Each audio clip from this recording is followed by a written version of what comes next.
25 March ভয়াল কাল রাত আজ নিরস্ত্র বাঙালির ওপর নির্বিচার হত্যাযজ্ঞ চালায় পাক বাহিনী। স্বাধীনতা দিবস উপলক্ষে প্রস্তুত জাতীয় স্মৃতিসৌধ।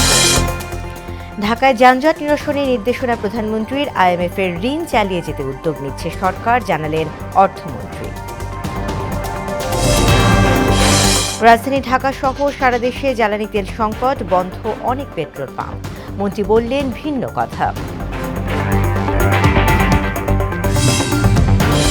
এবং ঈদের ছুটি শেষেও রাঙামাটি ও খাগড়াছড়িতে পর্যটকের ঢল, প্রাণ ফিরে পেয়েছে পাহাড় ঘিরে গড়ে ওঠা ব্যবসা প্রতিষ্ঠান।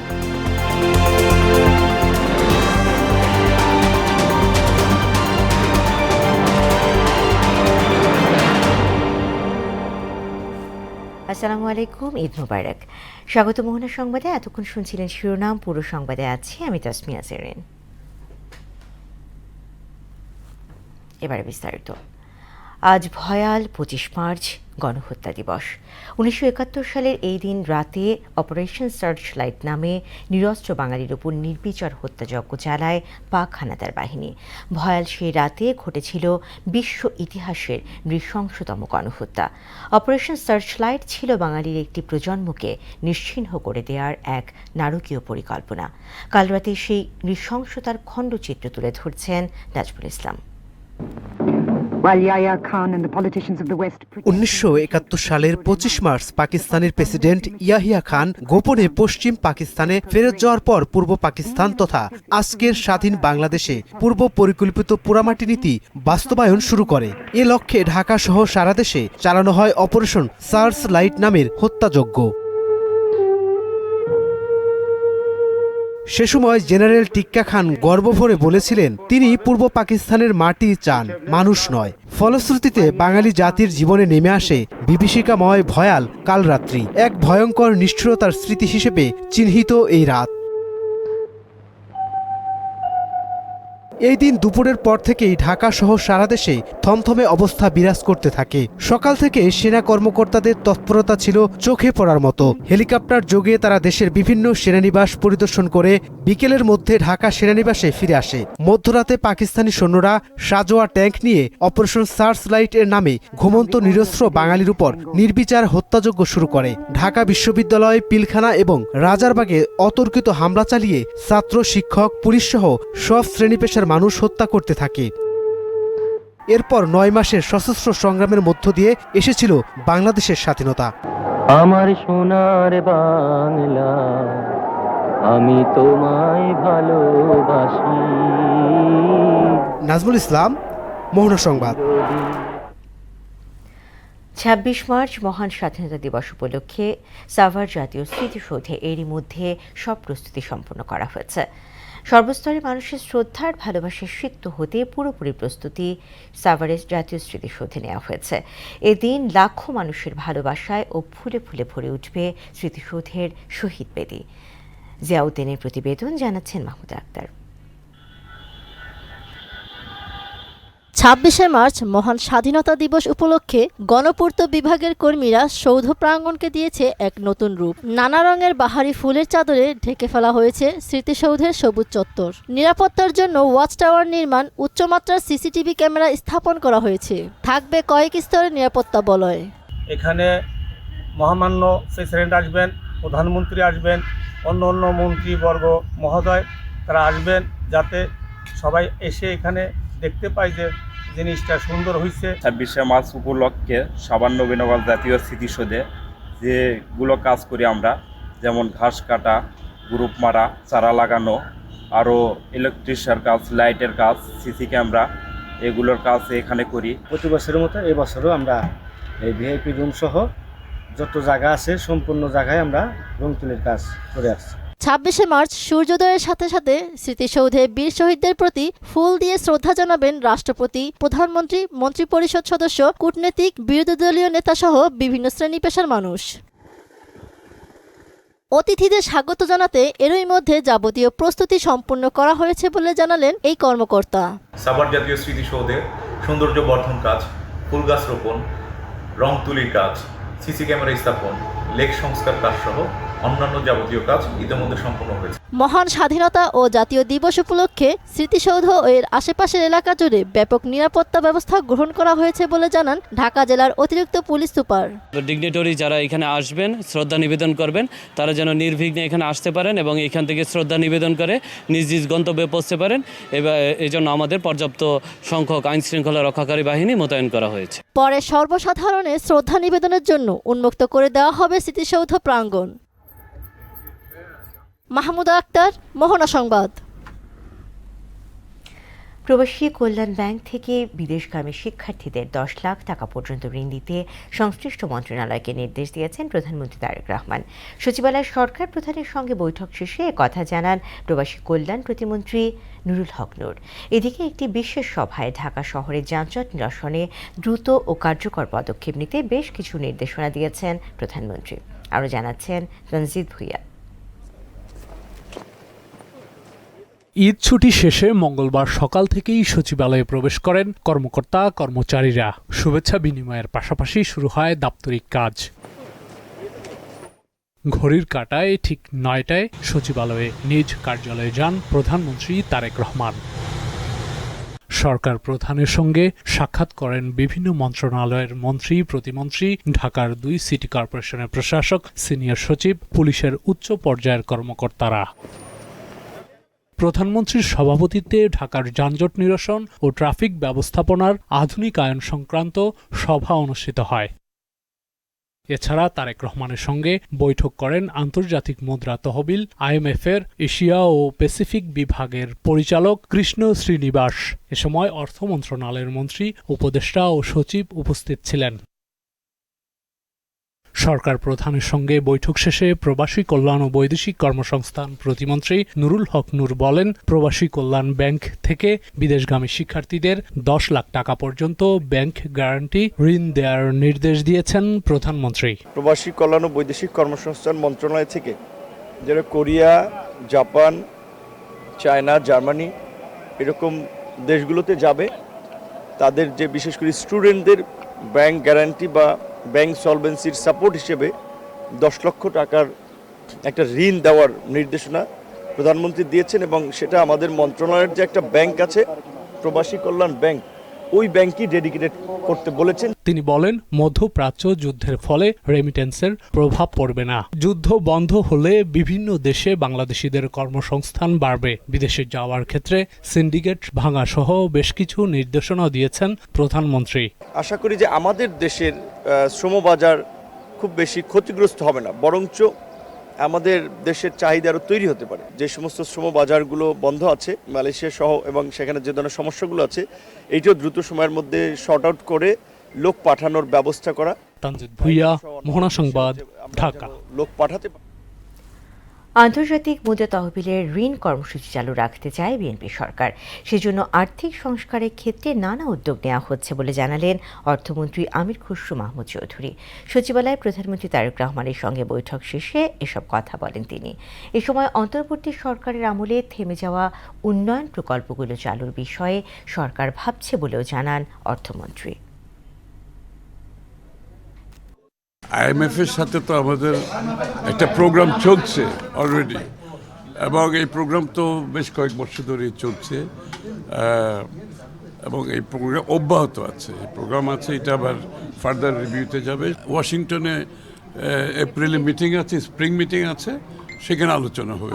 IMF-এর যে রিকোয়ারমেন্ট, এগুলো আমরা আলোচনা করেছি কতটুকু সম্ভব, এবং যেখানে বাংলাদেশের বর্তমান অর্থনৈতিক প্রেক্ষাপটে যেগুলো সম্ভব না, এগুলোকে আমরা ক্রমান্বয়ে করতে হবে। দেশের বাজারে আকাশচুম্বী জেট ফুয়েলের দাম। অভ্যন্তরীণ ও আন্তর্জাতিক উভয় রুটের উড়োজাহাজে ব্যবহৃত জ্বালানির দাম লিটারে প্রায় 90 টাকা বাড়িয়েছে বিইআরসি। আজ থেকেই কার্যকর হচ্ছে নতুন মূল্য তালিকা। বিইআরসির ঘোষণা অনুযায়ী অভ্যন্তরীণ রুটে প্রতি লিটার জেট ফুয়েলের দাম 112 টাকা 41 পয়সা থেকে বাড়িয়ে 202 টাকা 29 পয়সা করা হয়েছে। আর আন্তর্জাতিক ফ্লাইটের ক্ষেত্রে প্রতি লিটারের দাম 0.73 মার্কিন ডলার থেকে বাড়িয়ে 1.32 মার্কিন ডলার নির্ধারণ করা হয়েছে।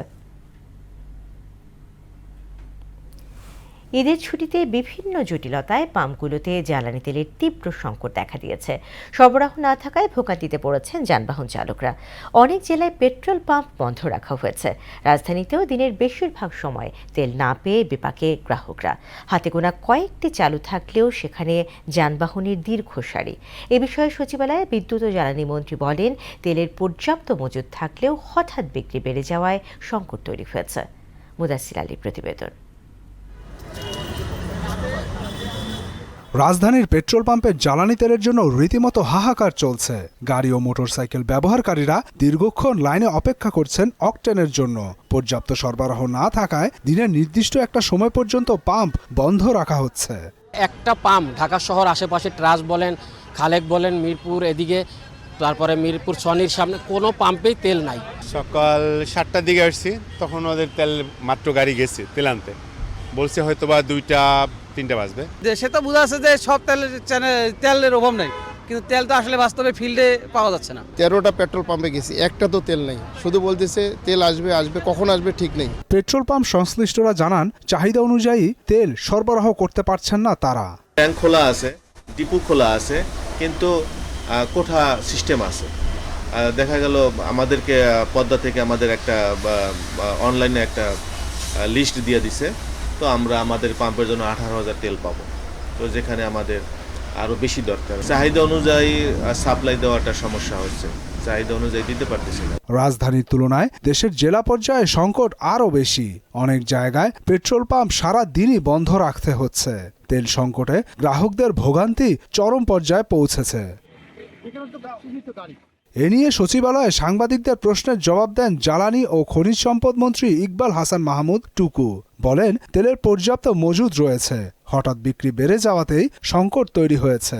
তেল আছে, তেল পাবেন আপনারা। মানুষ হুমড়ি খেয়ে পড়ছে পেট্রোল পাম্পে।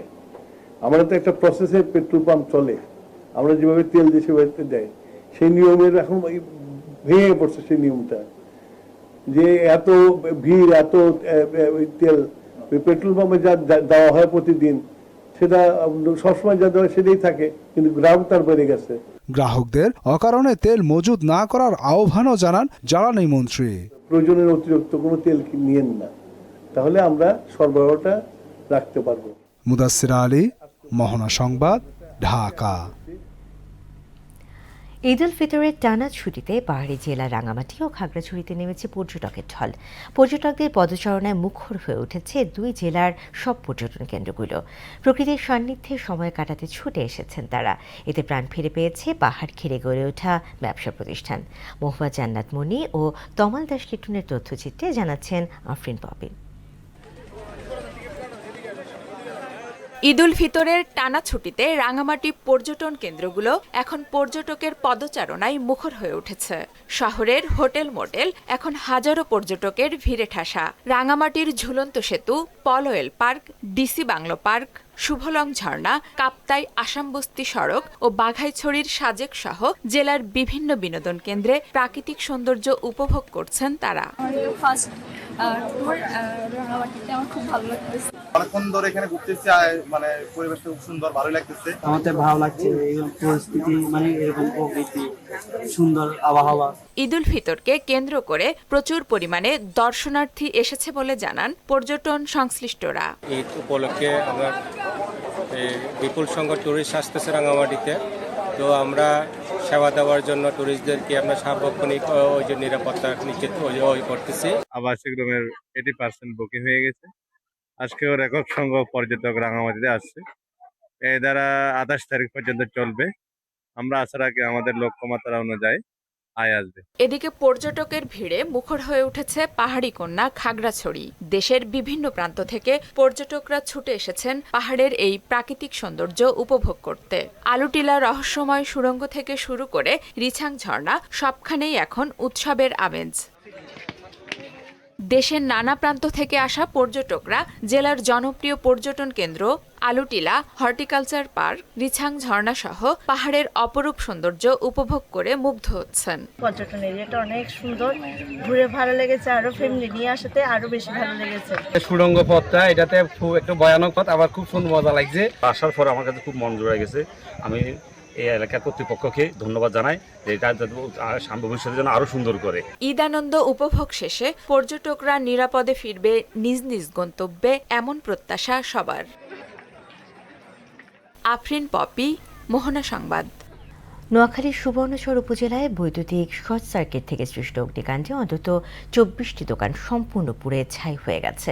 এতে অটোরিকশার গ্যারেজ সহ বিভিন্ন ব্যবসা প্রতিষ্ঠান ধ্বংস হয়ে যায়। বুধবার রাতে উপজেলার চরবাটা ইউনিয়নের ভুইয়ারহাট বাজারে এই অগ্নিকাণ্ডের ঘটনা ঘটে। খবর পেয়ে ফায়ার সার্ভিসের 2টি ইউনিট ঘটনাস্থলে পৌঁছে প্রায় 2 ঘন্টা 20 মিনিট চেষ্টা চালিয়ে আগুন নিয়ন্ত্রণে আনে। এদিকে পঞ্চগড় বাজারে ফেন্সি হার্ডওয়্যার দোকান সহ আরও বেশ কয়েকটি দোকান পুড়ে ছাই হয়ে গেছে। আগুন নিয়ন্ত্রণে ফায়ার সার্ভিসের একাধিক ইউনিট কাজ করে। টাঙ্গাইলের ঘাটাইলে প্রকল্প বাস্তবায়ন অধিদপ্তরের ডিজিএম প্রকল্পের কালভার্ট নির্মাণে ব্যাপক অনিয়মের অভিযোগ উঠেছে। অফিসকে ম্যানেজ করে নিম্নমানের নির্মাণ সামগ্রী ব্যবহার করে কাজ চলছে।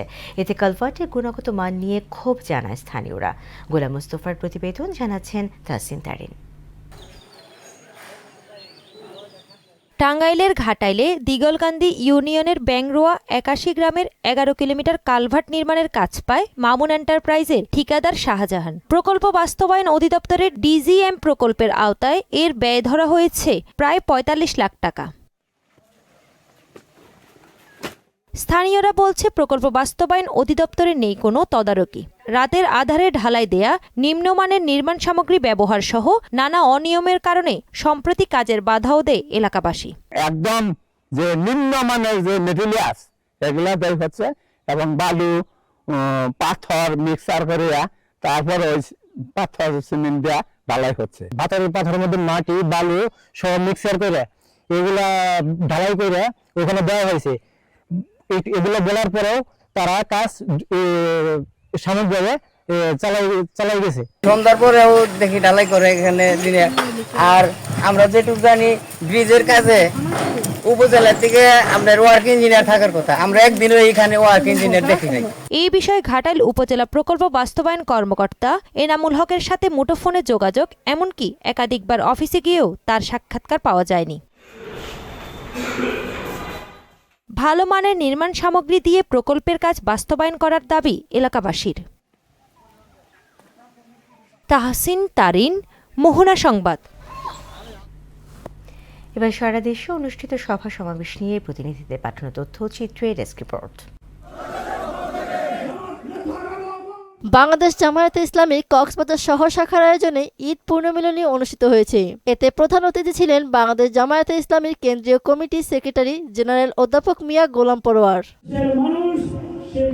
জামালপুরের দেওয়ানগঞ্জে ভাসমান সেতু দুর্ঘটনায় নিহত পরিবারের মাঝে নগদ অর্থ সহযোগিতা করেছেন বেসামরিক বিমান পরিবহন ও পর্যটন প্রতিমন্ত্রী এম রশিদুজ্জামান মিল্লাত ও দুর্যোগ ব্যবস্থাপনা ও ত্রাণ মন্ত্রণালয়। Public university student association of ছাগলনাইয়ার আয়োজনে ঈদ পূর্ণমিলনী, সংবর্ধনা ও কার্যনির্বাহী পর্যায়ের নির্বাচন অনুষ্ঠিত হয়েছে।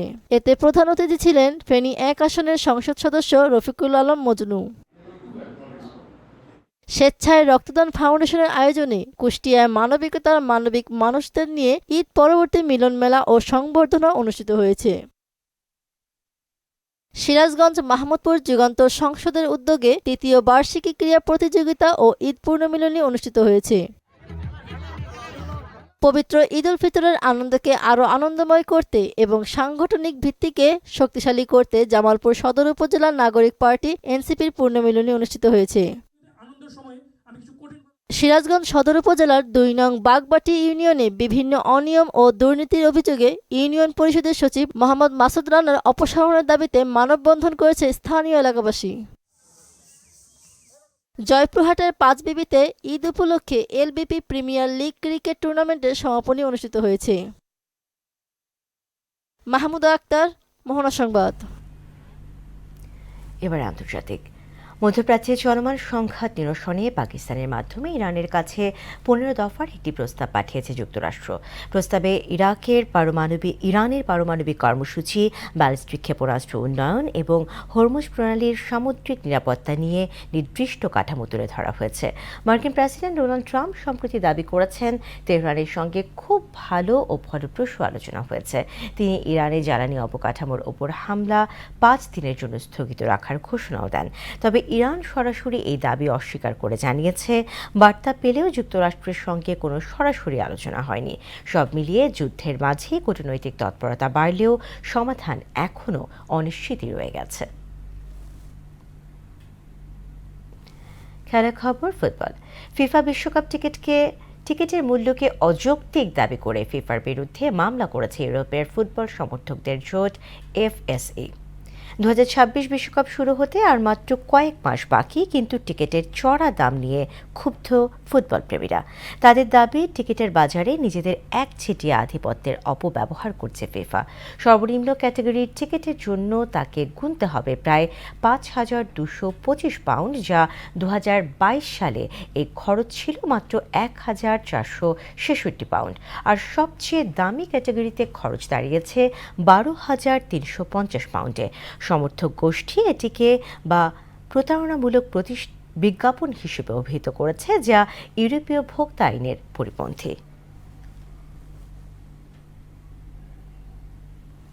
দর্শক, এ পর্যায়ে জানিয়ে দিচ্ছি আজকের সংবাদপত্রের গুরুত্বপূর্ণ শিরোনামগুলো।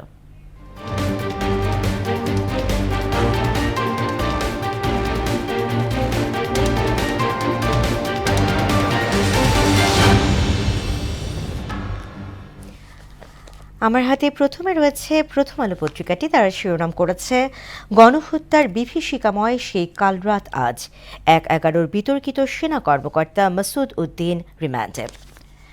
2টি ডিজেলবাহী জাহাজ আনতে বাড়তি ব্যয় 330 কোটি টাকা। এরপর আমার হাতে রয়েছে দৈনিক ইত্তেফাক। তারা শিরোনাম করেছে, জ্বালানি তেলের সরবরাহে কমতি, গ্রাহকের ভোগান্তি।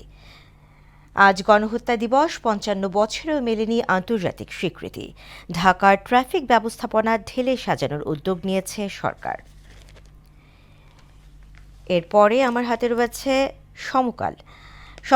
শিরোনাম করেছে, ব্যবস্থাপনা ও সরবরাহের ঘাটতি সংকট বাড়াচ্ছে, মাসুদ উদ্দিন রিমান্ডে, ময়লা, পানি ও ডিম নিক্ষেপ। তেল ও গ্যাস বোঝাই জাহাজ এসেছে চাহিদার অর্ধেক। সড়কে 7 দিনে 204 মৃত্যু।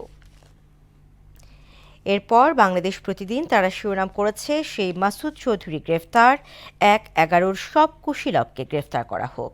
তেলের জন্য হাহাকার, ঈদের সড়কে মৃত্যুর মিছিল। দৈনিক যুগান্তর। তারা শিরোনাম করেছে, 6 জেলার আওয়ামী বাহিনী ভুয়া ঠিকানায় পুলিশি নিয়োগ।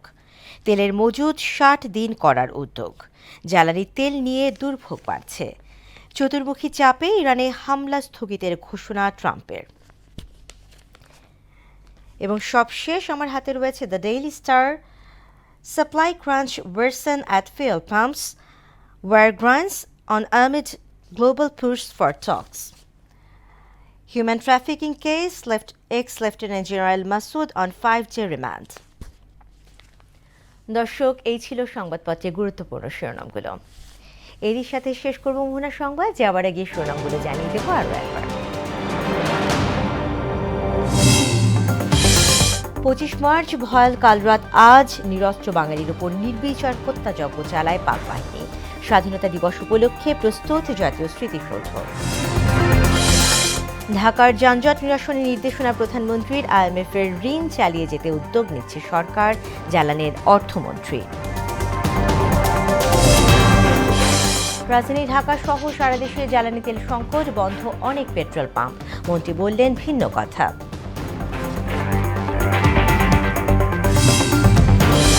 এবং ঈদের ছুটি শেষেও রাঙামাটি ও খাগড়াছড়িতে পর্যটকের ঢল, প্রাণ ফিরে পেয়েছে পাহাড় ঘিরে গড়ে ওঠা ব্যবসা প্রতিষ্ঠান।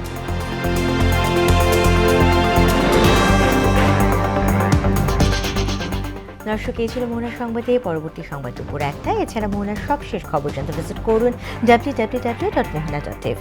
সংবাদ দেখতে পারেন আমাদের ফেসবুক পেজ ও ইউটিউবেও। এতক্ষণ সঙ্গে থাকার জন্য ধন্যবাদ।